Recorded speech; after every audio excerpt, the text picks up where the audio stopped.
Į Brukliną atėjo tikros kalėdos. Linksmybės liejasi per kraštus. Čia surengta prekybos mugė ir daug kitų pramogų. Prekiautojai siūlo skaniausių lietuviškų obuolių, dešrų, kitų skanėstų ir žavių smulkmenų. Meistrai čia pat pagamins rankų darbo originalių papuošalų, pasiūlys pirštinių ar tiesiog paklausyti malonios muzikos. Tik gaila, kad ne visi šiauliečiai ir miesto svečiai žino apie Brukline vykstančias linksmybės. Kaip jūs pastebėjote, ar žmonės jau kreipia dėmesį? Taip, tikriausiai, nes iš tikrųjų gal mažai informacijos, mažai žino, nes labai daug nustemba žmonių, kad čia yra tokia graži prekyvietė. Visi džiaugiasi, sakė, kad daugiau būtų visus metus. Tikrai. Jau domisi žmonės kalėdinę prekybą?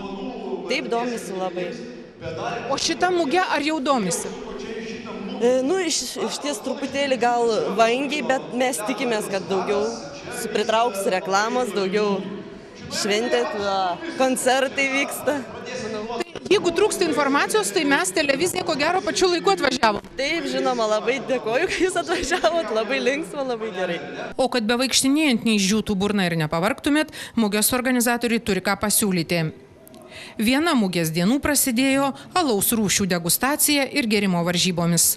Gražiai ir raudeno šnekučio alaus vyrai dalijosi įspūdžiais.